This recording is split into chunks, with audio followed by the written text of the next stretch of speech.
Now, with the profound respect, I humbly invite the distinguished statesman and the dedicated servant of the nation, Sri Bandi Sanjay Kumar Sir, Honorable Minister of State for the Home Affairs, Government of India, to kindly bless the gathering and enlighten us with your words, sir.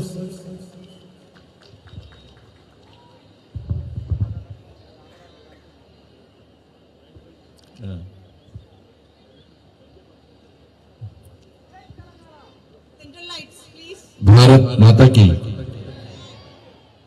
తకాయించిపోయారు డాన్సులు చూసి అన్ని చూసి తకాయించిపోయినట్టున్నారు చల్లబడ్డారు కొంచెం అవునా కదా చలికి చల్లబడ్డారా లేకుంటే డాన్సులు చూసా ప్రతిమా కాలేజ్ అంటే గరం గరం ఉండాలి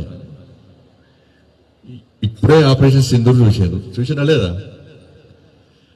గతంలో ఈ దేశంలో బాంబులు వేసేటోళ్లకు విధ్వంసాలు చేసేటోళ్లకు ఈ దేశంలోకి వచ్చి చంపేటోళ్ళందరూ కూడా లోపటేసి బీరులు తాగేసి బిర్యాలు తిప్పించేటోళ్ళు సన్మానాలు సత్కారం చేసేటోళ్ళు కానీ బీరులు తాగేసి బిర్యాలు తినిపించి లోపటేసి సన్మానాలు సత్కారాలు చేసే సర్కార్ కాదు ఇది ఏం సర్కార్ మోడీ సర్కార్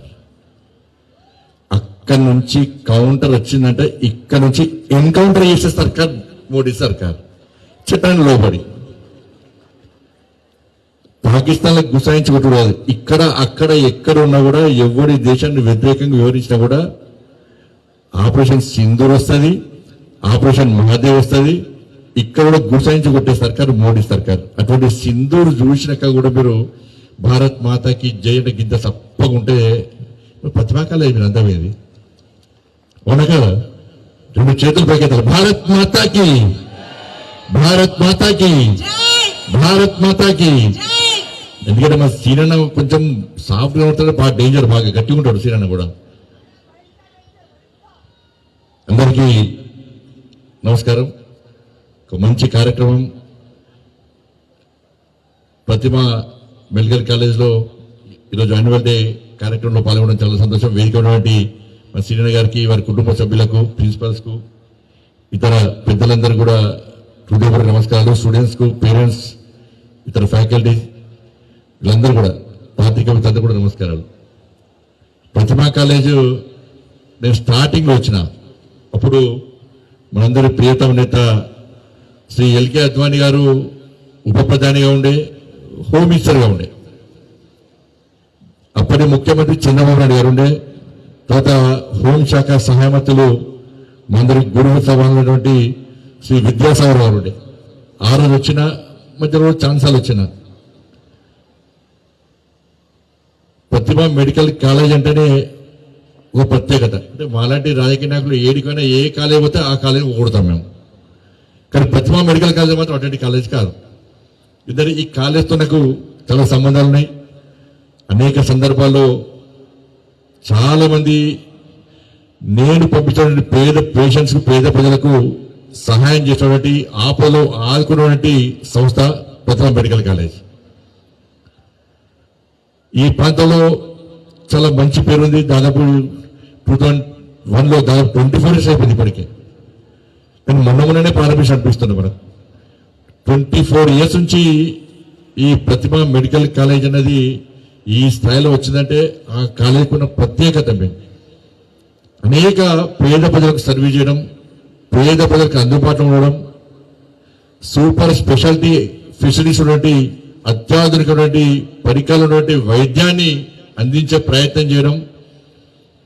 ఇంతకుముందు విన్నాను 2000 రూపీస్కే డెలివరీ, ఇలా ఫ్రీ అంబులెన్సెస్ మనమే ఉచితంగా బస్సులో వచ్చి పేషెంట్స్ తీసుకొచ్చే ప్రయత్నం చేయడం, అనేక ప్రాంతాల్లో ప్రజల్లో కూడా చైతన్యం కలిగించడానికి ఒక అవేర్నెస్ క్యాంపులు పెట్టడం, దాంతోపాటు ప్రభుత్వ ఆసుపత్రుల్లో కూడా వాటిని అడాప్ట్ చేసుకొని వాటి కూడా అనేక సౌకర్యాలు కల్పించే ప్రయత్నం చేయడం నిజంగా చాలా అద్భుతం. అందుకే ప్రతిభ మెడికల్ కాలేజ్ అంటే ఒక ప్రత్యేకత.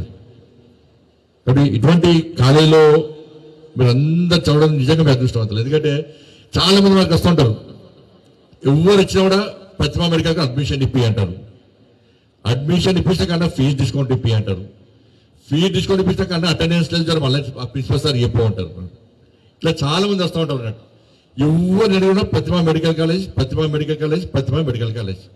అంత పేరున్నటువంటి కళాశాలలో మీరు చదవడం నిజంగా మీరంతా అదృష్టవంతులు. ఒక మంచి కాలేజ్, మంచి విద్యా సంస్థ, క్రమశిక్షణకు కమిట్మెంట్కు అన్నిటికీ మారు పేరైనటువంటి సంస్థ ప్రతిభ మెడికల్ కాలేజ్. అటువంటి కళాశాల మన ప్రాంతంలో ఉండడం నిజంగా చాలా అదృష్టంగా భావిస్తున్నాం. కాబట్టి మీరందరూ కూడా మెడికల్ స్టూడెంట్స్, మీరందరూ కూడా మెడికల్ స్టూడెంట్స్ అంటే 2020 మ్యాచ్ ఆడారు. మీరు టెస్ట్ మ్యాచ్ ఆడతారు 5 సంవత్సరాలు, అవునా కదా? చాలా సందర్భాల్లో ఇక మిగతా కోర్సులు చేసే స్టూడెంట్స్ అందరూ కూడా ఈ కాలేజ్ లైఫ్లో ఎంజాయ్ చేస్తారు. కానీ ఎంబీబీఎస్ చేసిన వాళ్ళు ఎంజాయ్ అయ్యారు, చేస్తారా? తెల్లారు లేస్తే టెన్షన్, పొద్దున్న లేచి అలారం మోగిందని అబ్బా లేవాలరా మళ్ళీ కాలేజ్ పోవాలి.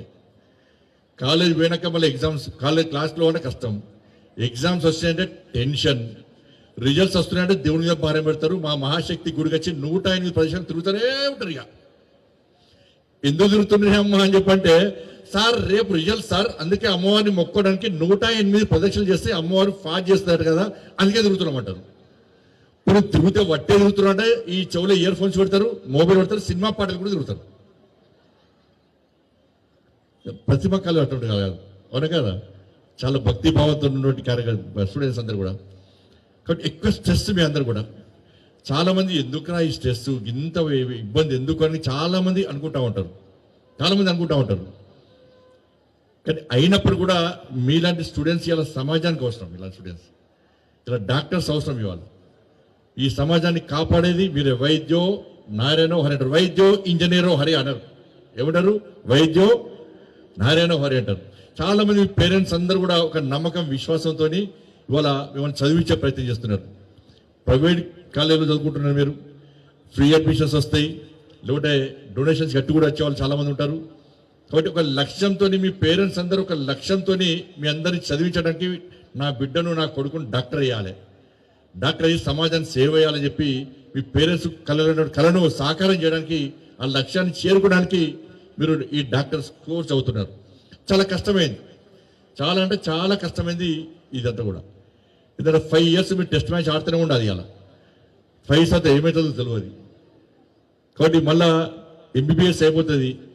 ఎంబీబీఎస్ అయిపోతే పీజీ సీట్స్ తక్కువ, మళ్ళీ పీజీసీ అడ్మిషన్స్ రావు. నేను ఒక డాక్టర్ వచ్చి 4 days బ్యాక్, ఎంబీబీఎస్ స్టూడెంట్ ఆయన, 8 years నుంచి నాకు వస్తున్నాడు. ఇప్పటికి 3 సార్లు వచ్చాడు. ఫస్ట్ ఒక హాస్పిటల్ అడ్మిట్ సార్ నాకు జాబ్ ఇప్పిస్తారని చెప్పన్నాడు. సరే అని ఒక ప్రైవేట్ కాలేజీలో హాస్పిటల్ జాబ్ ఇప్పించిన. మళ్ళీ 2 years అంతా మళ్ళీ వచ్చిండు. మొన్న వచ్చాక ఏమైంది అంటే, సార్ ఇంకో హాస్పిటల్ జాబ్ ఇప్పిస్తారన్నాడు. మళ్ళీ వచ్చిండు, మళ్ళీ ఇప్పించిన. ఇప్పటికి 8 years. ఏది బాబు నీకు ఇబ్బంది ఏంటంటే, సార్ నేను పీజీ చేయాలంటాడు. నువ్వు 8 years నుంచి చేస్తున్నావు కదా, లేదు సార్ నేను పీజీ కొట్టాల్సిందే, మళ్ళా ఆ లక్ష్యం చేరుకోవాల్సింది 8 సంవత్సరాల నుంచి పాపం బయట ప్రైవేట్ కళ్ళు చదువుకుందామంటే ఫీజులు ఎక్కువ, ప్రైవేట్ కళ్ళలో చదువుకోలేని పరిస్థితి, అడ్మిషన్స్ తక్కువ. కాబట్టి ఇట్లా ఇబ్బందులు ఉన్నటువంటి పరిస్థితుల్లో ఇవాళ కాలేజ్ పీజీ అడ్మిషన్ పెంచాల్సి ఉన్నది. కాబట్టి మీరందరూ కూడా ఒక మంచి లక్ష్యంతో పనిచేసే ప్రయత్నం చేయండి, సమాజాన్ని సేవ చేసే ప్రయత్నం చేయండి. ఇవాళ విద్య, మెడికల్ అనేది, మెడిసిన్ అనేది, ఈ వైద్యం అనేది ఏ ప్రభుత్వాలైనా ఏ దేశాలైనా విద్యా వైద్యానికి ప్రాధాన్యత ఇస్తుంది. కానీ దురదృష్టవశాత్తు ఇన్ని రోజులు ఈ విద్యా వైద్యానికి ప్రాధాన్యత ఇవ్వడం పోవడం వలన ఇవాళ గ్రామీణ వాతావరణంలో ఇంకా వైద్యము విద్య అందలేని పరిస్థితి. ఇవాళ మా భారతీయ జనతా పార్టీ యొక్క సిద్ధాంతం ఏంటంటే, మా దీన్ దయాళ్ ఉపాధ్యాయుల సిద్ధాంతం ఏంటంటే, చిట్ట చివరి వ్యక్తి కూడా సంక్షేమ ఫలాలు అందాలన్న సిద్ధాంతమే భారతీయ జనతా పార్టీ సిద్ధాంతం, అంత్యోదయ సిద్ధాంతం. మీ భాషలో చెప్పాలంటే చిట్ట చివరి వ్యక్తి కూడా, చిట్ట చివరి మూలకు ప్రాంతం ఉన్నటువంటి ప్రదేశంలో కూడా, అక్కడ నివసిస్తున్న ప్రజలు కూడా, మారుమూల ప్రాంతంలో ప్రజలు కూడా వైద్యం అందించడమే లక్ష్యంగా పనిచేయాల్సిన బాధ్యత ఇలా వైద్యులది. ఇలా ఏడవైనా కూడా ఇలా వైద్యాన్ని వ్యాపార దృక్పథంతో మార్చడం, వ్యాపార కోణంతో ఆలోచించే ప్రయత్నం చేయడం, ఇవన్నీ జరుగుతున్న సందర్భంలో మీరు ఒక మంచి డాక్టర్లుగా మీరు ముందుకు పోవాల్సిన అవసరం ఉంది, మంచి ట్రీట్మెంట్ చేయాల్సిన అవసరం ఉంది. ఎందుకంటే వైద్యో నారాయణో హరి అని చెప్పి డాక్టర్లు అంటారు. శంకర్ దాదా ఎంబీబీఎస్ కొంతమంది ఉంటారు, ఇక్కడ గ్రామాల్లో అక్కడక్కడ ఉంటారు. వాళ్ళు ఏమంటారంటే వైద్యో నారాయణో హరి మీరు అంటే ఆ డాక్టర్లకు వాళ్ళకు ఎక్స్పీరియన్స్ లేదు, నిజమైన డాక్టర్లు కాదు, కానీ ఏదో ట్రీట్మెంట్ చేయాలని చేస్తూ ఉంటారు. వాళ్ళ దగ్గరకు పోతే ఏమంటారు, అబ్బాయి శంకర్ దాదా ఎంబీబీఎస్ తర్వాత మనిషి ఒకటే, డాక్టర్ గారి మాత్ర వైకుంఠ యాత్ర, డాక్టర్ గారి మాత్ర వైకుంఠ యాత్ర అని అక్కడ డాక్టర్లు అంటూ ఉంటారు. కాబట్టి ఇటువంటి ప్రయత్నంలో మీరు డాక్టర్లుగా మీరు ముందుకు పోవాల్సిన అవసరం ఉంది. వాళ్ళ సమాజంలో డాక్టర్కు ఉన్నటువంటి ప్రాధాన్యత ఏం లేదు. ఎందుకంటే నేను కూడా పైదాంక పోయి కిందికి వచ్చిన, నన్ను కాపాడింది డాక్టర్లే. ఈ డాక్టర్ల వల్లనే నేను పైదాంక పోయి చనిపోయే వ్యక్తిని తిరిగి వచ్చినంటే డాక్టర్ల వల్లనే. బట్టి ఆ డాక్టర్లు అంటే నాకు ఒక ప్రత్యేకమైనటువంటి అభిమానం ఉంటుంది, ఎక్కువ గౌరవం ఉంటుంది, డాక్టర్లను కాపాడే ప్రయత్నం చేస్తూ ఉంటారు. కాబట్టి మీరందరూ కూడా ఎంబీబీఎస్ అయిపోయిన వెంటనే అనేక ఈ ఫార్మా కంపెనీస్ కానీ ఈ డయాగ్నోస్టిక్ సెంటర్స్ కానీ మేము వెంట పడతాం. మేము ఎంపీలం కూడా. ఫస్ట్ మేము ఎంపీ అయిన తర్వాత నేను ఢిల్లీకి పోయినా. అంతకుముందు ఢిల్లీ తెలియదు నాకు. నేను ఢిల్లీకి ఎంపీ గెలిచిన తర్వాత ప్రమాణ స్వీకారానికి పోవాలని చెప్పి ఒక 2 days ముందే ఫోన్ వస్తుంది. వాడు ఎవడో నాకు తెలియదు. ఫోన్ చేస్తే సార్ బండి సంజయ్ గారు వస్తారంటారు. అంట సార్ ఫలానా తాలూకు ఫలానా వ్యక్తి చెప్పింది సార్ అని చెప్పి ఇంకో పాత ఎప్పటిదో ఎంపీ, వాడు నాకు తెలియదు, నేను వాడికి తెలియదు. వాళ్ళ పేరు చెప్తాడు, సార్ ఢిల్లీకి వస్తారు కదా సార్, మీరు ఫలానా ఇండిగో ఫ్లైట్లు వస్తారు కదా సార్, నేను ఇక్కడ ఎయిర్పోర్ట్లో మనం రిసీవ్ చేసుకోవడానికి అడిగి ఉన్నా సార్ అంటాడు. నాకు అర్థం కాదు. సరే వాడిని పంపిణీ కావచ్చు అనుకుంటాం. ఎయిర్పోర్ట్లో దిగుతాం. దిగిన వెంటనే వాడు పెద్ద కారు పెడతాడు, ఇక కాస్ట్లీ కారు పెడతాడు. ఆ కార్లు ఎక్కించుకుంటాడు. మనం అనుకుంటాం పరిచయం ఉన్న వ్యక్తి కదా, నేను ఫ్లైట్లు వచ్చేది, ఇండిగో ఫ్లైట్ వచ్చేది వానికేం తెలుసు, అంటే విఐపి వాడు పెద్ద మనిషి కావచ్చు అని చెప్పి ఆ కార్లు ఎక్కించుకుంటాడు. ఆ కార్లు ఎక్కించుకొని వేసిపోతే స్టార్ హోటల్ తీసుకుపోతాడు. స్టార్ హోటల్లో 3 days 4 days ఉంచుతాడు. ఈ లోపల ఢిల్లీలో పెద్ద పెద్ద మనుషులను తీసుకుపోయి కల్పిస్తాడు. వాళ్ళకి ఏం చెప్తాడంటే ఫలానా ఎంపీ నాకు దోస్త్ అంటాడు. మాకేం చెప్తాడంటే మా దోస్త్ అని వాళ్ళకి చెప్తాడు. పోయి వీళ్ళందరినీ కలుస్తాడు. అందరినీ కల్పించి ఏం చేస్తాడంటే వాడు మా పిఏ అవుతాడు. మేమనుకుంటాం అరే వీడికి ఇంత పరిచయాలు ఉన్నాయి, పెద్ద కారు పెట్టిండు, స్టార్ హోటల్లో ఉంచిండు, ఇన్ని పరిచయాలు బాగున్నా వచ్చు అని చెప్పి మేము పిఏగా పెట్టుకుంటాం. వాడు ఇక పిఏగా పెట్టుకున్నాక మా కుంభం మునుతుంది. వాడు మమ్మల్ని తీసుకుపోయి ఆ ఢిల్లీ చౌరస్తాలు పెట్టి అమ్ముతాడు మమ్మల్ని. ఇది ఎవరు చెప్పారంటే నరేంద్ర మోడీ గారు ఇవన్నీ విషయాలు మాకు క్యాంపులో మాకు వర్క్షాప్ పెట్టి ఇవన్నీ చెప్పింది, ఇవన్నీ జరిగినా కూడా ఇలా మెడికల్ స్టూడెంట్స్ కూడా ఈ ఎంబీబీఎస్ అయిపోయిన వెంటనే, పీజీ అయిపోయిన వెంటనే మీరు బయటకు వస్తారు. బయటకు వచ్చాక కొన్ని ఫార్మా కంపెనీస్ వస్తాయి. వచ్చి సార్ ఇంతకుముందు ఫలానా సీనియర్ డాక్టరు, ఆయన ఇంత డబ్బు సంపాదించాడు, ఆయన మొత్తం మా ఫార్మా కంపెనీ మెడిసిన్స్ రాస్తేనే ఆయన ఇంత పెద్ద డాక్టర్ అంటే ఇన్ని కోట్ల రూపాయలు సంపాదించాడు, మంచి పేరు వచ్చింది, కానీ మీరు కూడా రాయండి అంటారు. మరి డాక్టర్స్ ఇక అవసరం ఉన్నా లేకున్నా రాస్తూనే ఉంటాం. ఇక డయాగ్నోస్టిక్ సెంటర్ వస్తారు, సార్ ఫలానా ఇది మా కమిషను, ఫారిన్ ట్రిప్స్, పైసలు, ఇక ఏదంటది తెలుసాలి. మనం అవసరం ఉన్నా లేకున్నా డయాగ్నోస్టిక్ సెంటర్ పోయి మనం టెస్టులు రాస్తూనే ఉంటాం. దీనివల్ల మీ కెరీర్ దెబ్బతింటుంది, మీ నమ్మకం విశ్వాసం పోతుంది. అందరు ఉంటారు అట్లా, కొంతమంది ఉంటారు. మీ నమ్మకం మీ మీద విశ్వాసం పోతుంది. ఫార్మా కంపెనీల ఫారిన్ ట్రిప్లకు, వాళ్ళు ఇచ్చే డబ్బులకు ఆశపడితే మీరు చదువుకున్న చదువుకు సార్థకత ఉండదు. దాన్ని గుర్తుంచుకోవాల్సిన అవసరం ఉంది. అటువంటి మాయమాటలకు ట్రాప్లో పడొద్దు మీరందరూ కూడా. ఎందుకంటే కోవిడ్ అప్పుడు ప్రతిమ మెడికల్ కాలేజ్ సీనియర్తో మాట్లాడినప్పుడు ఎన్ని మాస్కులు అంటే అన్ని మాస్కులు ఇచ్చారు, ఎన్ని పీపీ కిట్స్ అంటే బయట షార్టేజ్ ఉన్నాయి. అయినా కూడా ప్రతిమ మెడికల్ కాలేజ్ నేనే పీపీ కిట్స్ తీసుకుపోయి చాలా మందికి ఇచ్చాను. నేను కూడా చాలా మందికి మెడిసిన్స్ ఇచ్చినాము, మాస్క్ ఇచ్చినాము, గ్లౌజ్ ఇచ్చినాము, అన్ని రకాలుగా ప్రతిమ మెడికల్ కాలేజ్ తీసుకుపోయి నేనే ఇచ్చినాము చాలా మందికి. అప్పుడు చాలా మంది private hospitals, Karimnagar hospitals super చాలా బాగుంటాయి. కానీ కొన్ని హాస్పిటల్స్ అన్ని చెప్తే ఎంత బాధ అనిపిస్తుంది చెప్పాలా వద్దు తెలియదు, కానీ చెప్తాను నేను ఓపెన్ చెప్తాను అన్ని కూడా. కొన్ని హాస్పిటల్స్ ఎట్లాంటి పర్సెంటే ఈ కోవిడ్ ను ఆసరా తీసుకొని కోట్ల రూపాయలు సంపాదించినాయి. పేషెంట్ రోగాన్ని చూడడు, పేషెంట్ బతుకుతారా సస్తారా చూడరు, పేషెంట్ కు ట్రీట్మెంట్ ఇవ్వాలని చూడరు. అసలు పేషెంట్ 30 లక్షలు 40 లక్షలు కట్టే స్తోమత ఉందా లేదా? లక్షలు కట్టే స్తోమత ఉంటేనే హాస్పిటల్ అడ్మిషన్ బతికిచ్చే ప్రయత్నం చేయడం. వాడు 30 లక్షలు 40 లక్షలు ట్రీట్మెంట్ కట్టే స్తోమత లేకుంటే వాడు అంబులెన్స్ చచ్చిపోతాడు. ఇది నేను కన్నారా చూసినాను. చాలా హాస్పిటల్స్కి వార్నింగ్ కూడా ఇచ్చింది. నేను చాలా వార్నింగ్ ఇచ్చిన, మీ హాస్పిటల్ దాడి చేస్తాను కూడా చెప్పిన. మీ హాస్పిటల్ దాడి చేస్తా, పేదోళ్ళ రక్తం తాగితే మీ హాస్పిటల్ ఇచ్చిపోయే పరిస్థితి లేదు. చాలా హాస్పిటల్స్ పేషెంట్స్ కాపాడే ప్రయత్నం చేస్తున్నాయి. కానీ మీరు మాత్రం పేషెంట్స్ కాపాడే ప్రయత్నం చేయకుండా పేషెంట్ డబ్బులు కడతాడా, లక్షల రూపాయలు కట్టడా అని చెప్పి ఆలోచించే పరిస్థితి వస్తే ఇది మంచి పద్ధతి కాదని చెప్పి చాలా హాస్పిటల్ సేవ చేసినాయి. చాలా హాస్పిటల్ ఒక వ్యాపార దృక్పథంతో ఇలా డబ్బులు సంపాదించుకునే ప్రయత్నం చేసిన విషయం వాస్తవం. కానీ ఇటువంటి విషయాల్లో వాళ్ళ డాక్టర్స్ అందరూ కూడా, మీరు యంగ్ డాక్టర్స్ మీరందరూ కూడా, మీరు సమాజాన్ని సేవ చేస్తున్నారు. అందరూ కూడా సమాజాన్ని కాపాడారు పెట్టారు. ఆరోగ్యవంతమైన భారతదేశ నిర్మాణంలో మీరు భాగస్వామ్యం కావడానికి మీరు సిద్ధంగా ఉన్నారు. ఇటువంటి పరిస్థితుల్లో మీరు ఒక మంచి ఆలోచనతో మీరు ఒక మంచి సమాజ నిర్మాణం కోసం మీరు ప్రయత్నం చేయండి.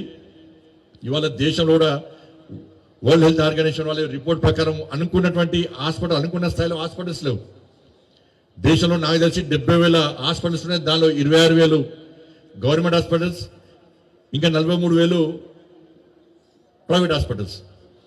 డాక్టర్స్ అనుకున్న స్థాయిలో ఉన్నప్పుడు కూడా మారుమూల ప్రాంతాలకు పోవడానికి డాక్టర్స్ ఇబ్బంది పడుతున్నారు. అందరూ కూడా అర్బన్లో ఉండాలి, ఇక్కడనే సేవ చేయాలని ఆలోచన ఉన్నది.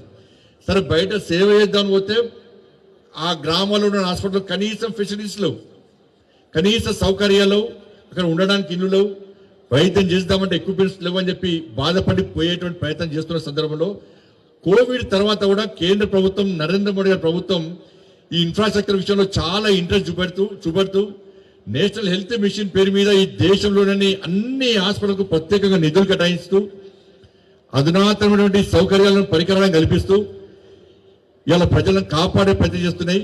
కాబట్టి ఇటువంటి పరిస్థితుల్లో ఇలా కేంద్ర ప్రభుత్వం కూడా ఇవాళ ఒక మంచి ఆలోచనతో ముందుకు తీసుకుపోయే ప్రయత్నం చేస్తుంది. కాబట్టి మీరందరూ ఒక మంచి ఆలోచనతో వైద్యం చేసే ప్రయత్నం చేయండి.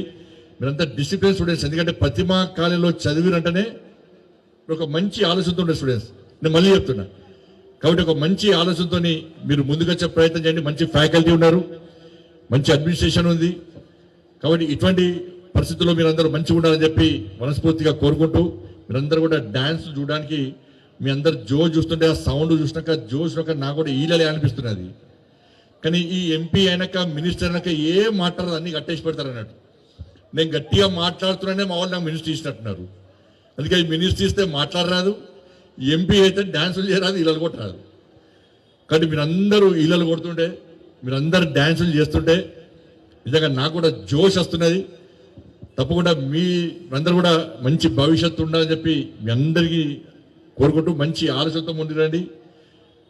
మీరందరూ అమ్మ జన్మనిస్తే డాక్టరు ఏమిస్తాడు? పునర్జన్మనిస్తారు. అమ్మ జన్మనిస్తే డాక్టరు పునర్జన్మ, దానికి సాక్ష్యం నేనే. నాకు హార్ట్ పేషెంట్, నేను కూడా ఒక ర్యాలీ తీస్తుంటే నాకు స్ట్రోక్ వచ్చింది 2012లో.